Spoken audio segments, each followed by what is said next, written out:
या कभी आपने सोचा है कि हम मुसलमान हैं, हमारा ईमान है इस बात के ऊपर कि एक दिन हर किसी ने मरना है, और वो जो मौत होगी उसके बाद एक ज़िंदगी है।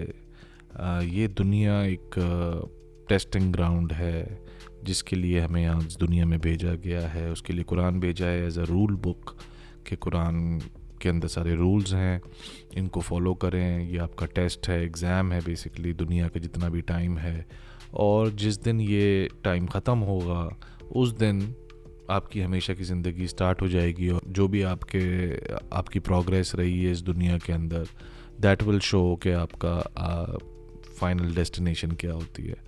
अब मैं ये सोचता हूँ कि अगर हमारे ईमान का ये हिस्सा है, जब हम मरते हैं तो हमें सोचना चाहिए कि यार हमें तो खुश होना चाहिए उस आदमी के लिए जिसकी भी डेथ होती है। सही है, हम मिस करेंगे उसको जो भी टाइम होगा दुनिया के अंदर, लेकिन अगर पूरे बिगर पिक्चर के अंदर अपने ईमान को सामने रखते हुए सोचें तो हमें तो एक्चुअली में खुश होना चाहिए। हाँ, थोड़ा सा दुखी हो 2-3 दिन के लिए कि हाँ यार अब इस बंदे से अभी फ़िलहाल मुलाकात नहीं होगी दोबारा कुछ अरसे के लिए, लेकिन उसके बाद तो होगी दोबारा मुलाकात। पहला यकीन इस बात का, दूसरा यकीन, दूसरी खुशी की बात ये होनी चाहिए कि यार इसका टेस्ट तो ख़त्म हुआ। मेरा बाप है, मेरी माँ है, मेरे बहन भाई हैं, मेरी बीवी है, मेरे बच्चे हैं, कोई भी इनमें से है, यही सबसे आपके क्लोजेस्ट होते हैं ना। तो एटलीस्ट इस बात पे खुश होना चाहिए कि यार इसका टेस्ट तो मुका है, इसकी मुश्किल तो ख़त्म हुई। ये हमारे ईमान का हिस्सा है। तो मुझे नहीं समझ आता कि लोग जो है वो डेथ से इतना एक तो डरते क्यों हैं, और उस पे इतना ज़्यादा अफसोस किस बात पे होता है।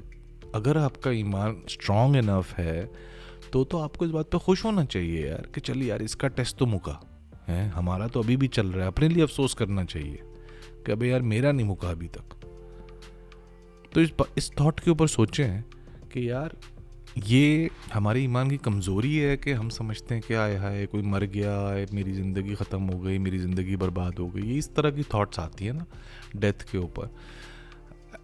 लेकिन मुझे ऐसा लगता है कि अगर हम एक स्ट्रॉन्ग मुसलमान हैं तो हमें एक्चुअली में खुश होना चाहिए, सेलिब्रेट करना चाहिए। एक छोटे से टाइम के लिए अफसोस करने के बाद कि यार वो भी अफसोस किस बात का कि यार बस अब कुछ अरसे के लिए मुलाकात नहीं होगी, लेकिन यकीन तो है ना कि यार क़यामत होगी और फिर उसके बाद हमेशा की ज़िंदगी है। तो मेरे हिसाब से तो वो एक तरह की खुशी होनी चाहिए कि यार चलो यार इस बंदे का टेस्ट मुका। सो आई डोंट अंडरस्टैंड कि ये क्यों नहीं है ये कॉन्सेप्ट।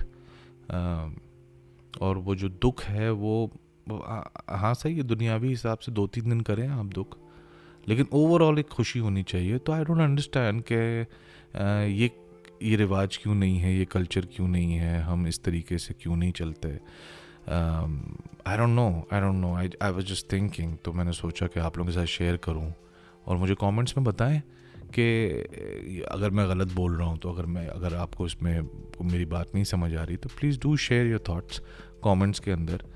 बट या आई डोंट अंडरस्टैंड कि जो है ये कल्चर क्यों नहीं है, खुशी का कल्चर क्यों नहीं है कि किसी की डेथ हो तो उस पर खुश क्यों नहीं होते, उस पर सेलिब्रेशन क्यों नहीं होती। अगर हम अपने ईमान पे इतने पक्के हैं तो, या अगर हम क्लेम करते हैं कि जी हम मुसलमान हैं और लाइफ आफ्टर डेथ में बिलीव करते हैं, और जो है वही ज़िंदगी हमेशा की ज़िंदगी, ये टेम्प्रेरी ज़िंदगी है, ये तो ब्लिंक ऑफ एन आई की ज़िंदगी है, और वो जो सारी चीज़ें हैं हमारे दीन के अंदर। तो मुझे बताइए क्या मैं गलत सोच रहा हूँ ये बात। मतलब मैं तो इस हद तक बोल रहा हूँ कि इसको सेलिब्रेट करना चाहिए एक टाइम के बाद। ठीक है, you just be sad a little bit के या चलो कुछ अरसे के लिए मुलाकात नहीं होगी इस सर्टेन आदमी से या औरत से, लेकिन इस बात की खुशी के यार बस इसका ख़त्म हुआ टेस्ट, पहली खुशी। दूसरी खुशी के यार अब मज़ीद इसका कोई किसी किस्म का अगर ज़िंदगी आप जानते हैं उसकी कि कैसी गुजरी है, तो आपको तो एक तरह का हो कि चलो यार अल्लाह ताला इसके माफ़ करे, उसके लिए दुआ ये करें कि भाई माफ़ करे इसके तमाम गुनाह, और इसको जन्नत में बेहतरीन मकाम मिले। ये दुआ तो हम करते हैं, लेकिन द सैडनेस और जो मातम और वो जो सारी चीज़ें हैं ना, मैं थोड़ा सा कंफ्यूज्ड हूँ कि वो नहीं, मेरा ख्याल है कि होना चाहिए, बिकॉज लोग ये समझते हैं कि बस अभी तो गए, ख़त्म मतलब दैट इज़ दी एंड, अगर कोई मर गया तो दैट इज़ दी एंड। मैं उस चीज़ से थोड़ा इख्तलाफ करता हूँ कि that is not the and. मेरे हिसाब say that is the start, कि वहाँ पे उसके बाद तो एक्चुअल है। तो अफसोस तो इस बात पे करना चाहिए कि हमारा टेस्ट अभी तक चल रहा है, हमारा नहीं ख़त्म हुआ। Think about it. मिलते हैं अगली वीडियो में।